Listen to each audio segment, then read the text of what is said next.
I'm feeling so full that I can't even finish my meal. And I thought, because I'm feeling so full, I can't yet go to the gym immediately after finishing the meal. That's what I thought. And I've got some of my banana oats left over. And I thought, in order for me to kill the time, I'm gonna make a video. I was thinking about making a video about this topic, or the fact that I believe that scripting videos slow me down from personal experience, but I came to a conclusion that I'll make this video rather than the scripting video because I predicted that the scripting video would only take a couple of minutes and then I'd move on to something else, because there wouldn't actually be much else to say other than the fact that I think that that's the case, and then really try and understand it. Although I might make a video on it in the future, I won't now, because I think this is a video that's more worthwhile making now compared to that scripting video slows me down. Scripting video slows me down video. So on that note, let's get into it. I have a very specific thought in my mind as to why I built this fear up. Is me thinking in my mind, what if I was coming down the stairs, I see a family relative in particular, I go down the stairs, pardon me, I go to dap him up, but on the way down I fall, or I might not do it properly. That's where this fear I built over it came.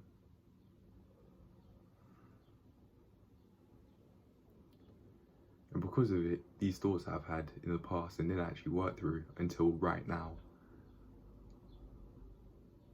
I think without realising it, I may have slightly been on edge when going for handshakes in general. Not only because of that very specific thought in particular, but where it could have also stemmed from is me feeling embarrassed that there was one time I was speaking to one of the staff that was scanning my food, my foods at the till, the checkout, whatever you want to call it. He went for a handshake and I went for a fist bump, because I'm so used to giving a fist bump I don't really know much different, but he went out for the handshake and then it was just an entire mess. I think if there's any reason as to why I built this up, it really stems from that, because I don't have any memories in particular before that were related to me building this sort of anxiety, you could call it, feeling on edge, uneasy about going to have a handshake of any kind with someone.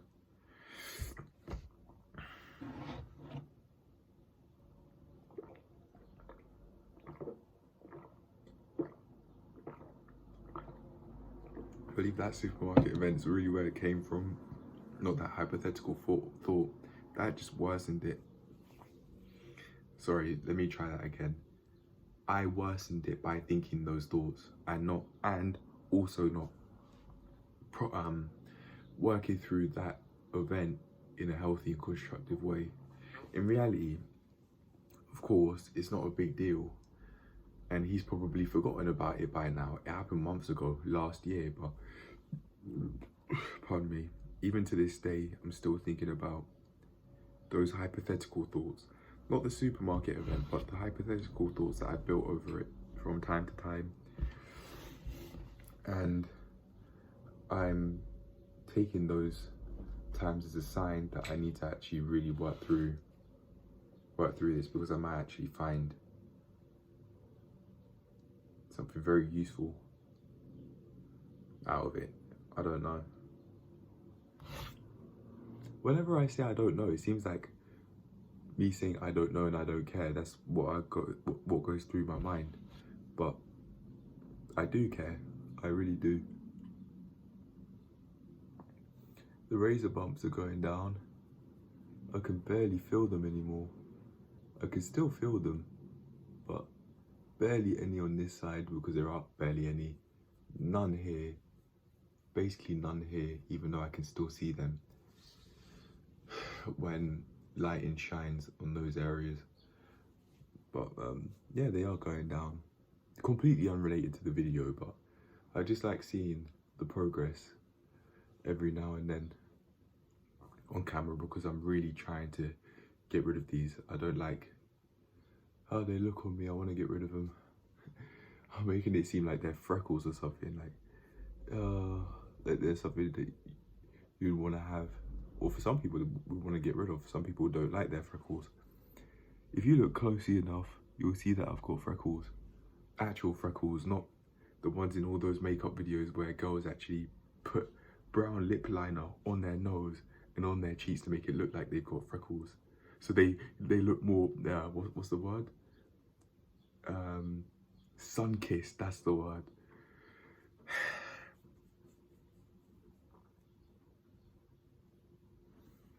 Hey, ladies, I have been doing my research, yeah. Got to further understand how the world works. The sexual orientation is heterosexual, and in order for me to further understand what girls are doing to make themselves look more sexually attractive, I've got to go and do my research. No, I'm not talking about porn. No, I'm not talking about webcams either or anything like that. I don't do that stuff. I don't watch that. I don't do that stuff. I don't make that sort of content, and I don't watch that stuff either.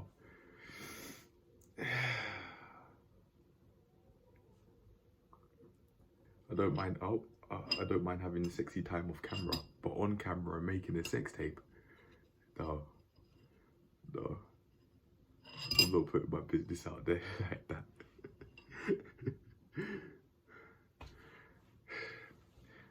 Anyway,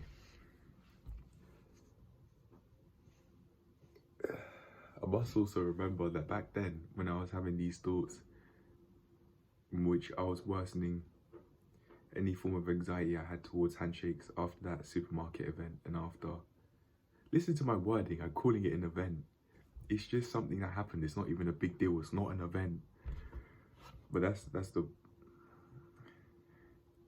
only word that I can think to describe it right now. But it's not as big a deal as the word event implies in my head.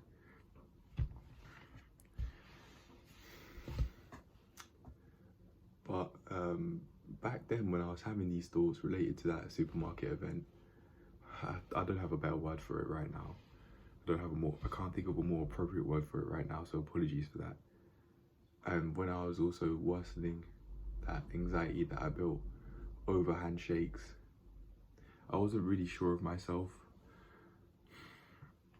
Back then, I wasn't as sure of myself as I am now. I remember when I was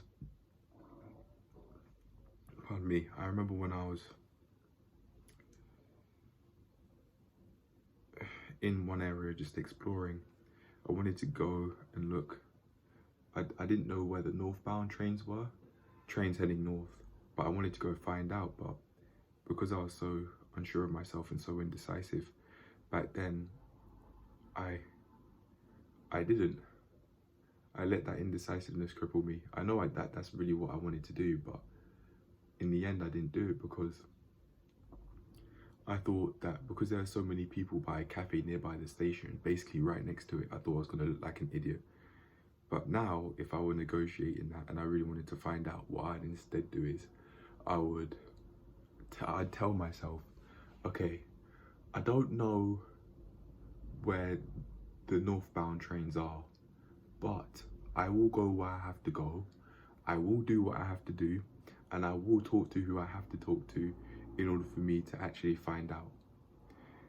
This is very important to me because this principle is universal regardless of what I'm doing. Not just exploring and trying to find out how you can get the train to go to X, Y, Z areas. Areas I'm not revealing for anonymity reasons, of course. For those that have been here for quite a while. In the 2022 times, or maybe further along down the line in the years ahead, years beyond, sorry.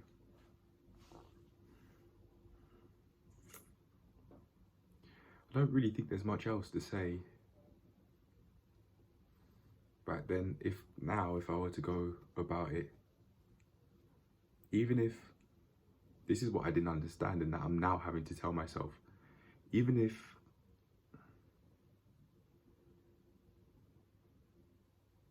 did mess up a handshake. Big deal, you can start over. And you can have some fun about it.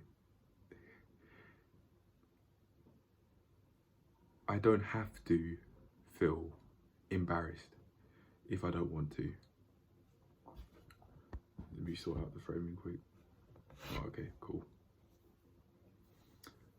I don't have to feel embarrassed if I don't want to. Even if I do mess up the handshake, that's fine. If I do mess up any handshakes in the future, that's fine. Because I don't have to feel embarrassed if I don't want to. And we can make fun out of it.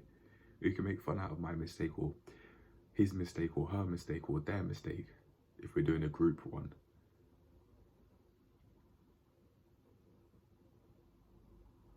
And then from there, if we want to go again, we can. If we don't, we don't. It really is as simple as that. But there's no need to make myself feel fear over it, or feel anxious or on edge about it.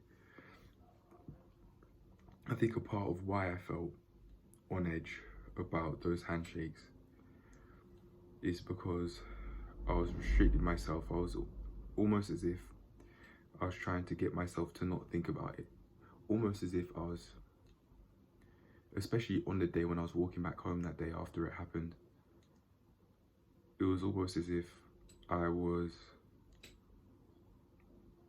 restricting myself and not going through restricting myself to not go through the motions, to not trying to restrict myself and not feel any feelings towards it, like embarrassment. And it seems though the reason why I actually built any fear towards that is simply because I was just being too restrictive.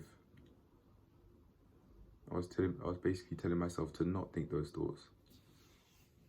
It reminds me of one thing that I said that in the skate park one time last year that didn't come off how didn't come off how I wanted it to come off, and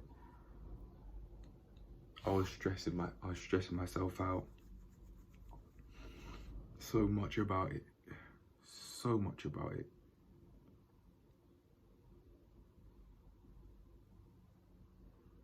For the sake of me being able to move past it, I'm not going to say what it was. You lot don't need to know every single little thing. You don't. That one I'm keeping to myself. But yeah, it seems like that is a common denominator. It's also how, rather ironically, I went about socializing one time.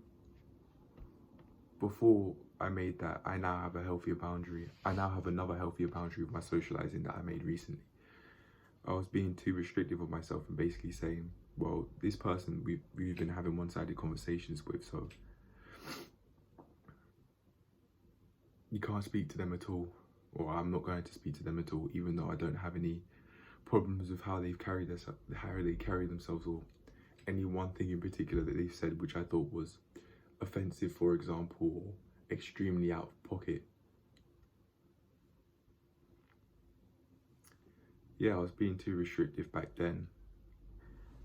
Before I had the boundaries, I don't need to go out my way to excessively talk to people, nor do I need to go out my way to excessively restrict myself and say, even though, and stop talking to people who I don't actually really have a problem with. Yeah, I don't need to wait hours to go and speak to people. I don't need to wait long periods of time to go and speak to people, as I've done it in the past in the gym. But if I don't have a problem with how they carry themselves, I don't need to go and excessively restrict myself and basically tell myself, no, I'm not speaking to this person at all.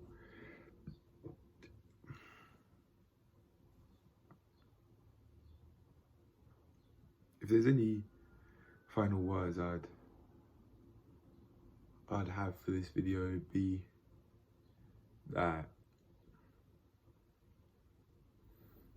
even if I were to mess a handshake up, so what?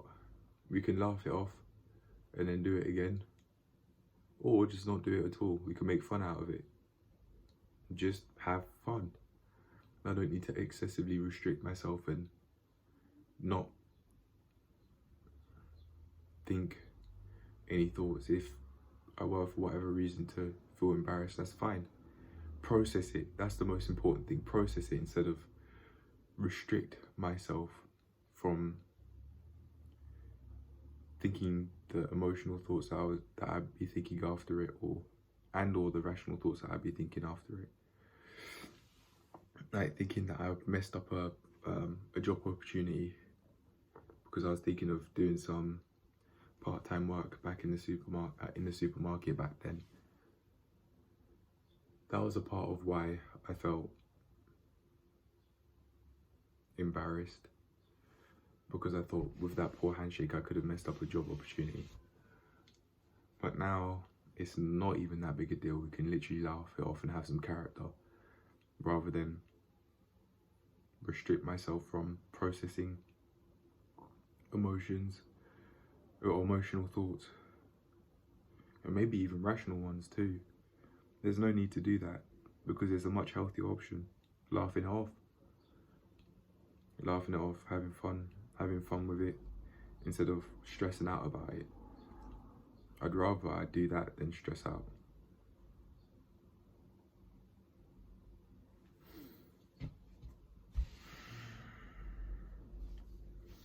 The supermarket event and the hypothetical thoughts, it don't really matter. Alarm went off to say it's 12 o'clock. They don't really matter so much to the point that I go out of my way to make myself feel stressed about it. There's no need. That does not need to be done at all. It's fine. If I were to feel feelings of embarrassment for whatever reason, such as thinking that I messed up a job opportunity or something like that, then that's fine. That's okay. Process the thoughts, process them and work through them. That's the advice I give myself from now on. But as for handshakes in particular, I can laugh them off. Awkward handshakes, you can laugh them off. You can, and then just move on, really. It's not even that big a deal. It's certainly not as big a deal as I made it out to be by telling myself to not have the thoughts that I was having and basically try and avoid them. That